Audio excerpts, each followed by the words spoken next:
People always ask if working at a crisis hotline ever gets to me, and I always say no, until last night. I signed in for my usual overnight shift, the kind where voices flicker through the darkness, and you try to hold strangers together with nothing but words.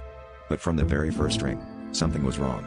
The caller's voice, soft, trembling, achingly familiar, made my stomach knot. It was my mother's voice, exactly. Even her little laugh, the one she used to make when I'd scare myself watching horror movies as a kid. She told me she was afraid, that she kept seeing flashes of her child, me, dying in unimaginable ways. Before I could process, the call dropped. I barely had time to breathe before the phone rang again. Another caller. Same voice. This time, she sobbed about a car crash, glass shredding skin. My name echoing in her screams. Each call, a new nightmare, drowning in a bathtub, vanishing into thin air, being crushed beneath collapsing concrete.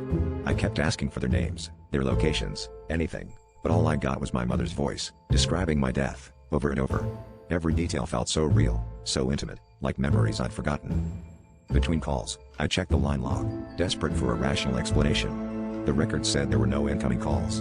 None. Just silence. My hands shook as the phone rang again and again. I unplugged it, but the ringing didn't stop. It grew louder, filling the room, vibrating through my bones. I covered my ears, but the voice, my mother's, kept seeping in. Come home. Please, come home before it's too late. I stared at my phone, horrified, as her words drilled into my mind. I raced outside, desperate for air, only to find my mother's car parked across the street. She stood beneath the streetlight, smiling, her face half in shadow, half impossibly familiar and wrong. As I backed away, my own phone buzzed in my pocket, my mother's name on the screen, calling me home. The last thing I remember is her arms, cold and tight, pulling me close as she whispered one final, chilling prophecy of how I'd die.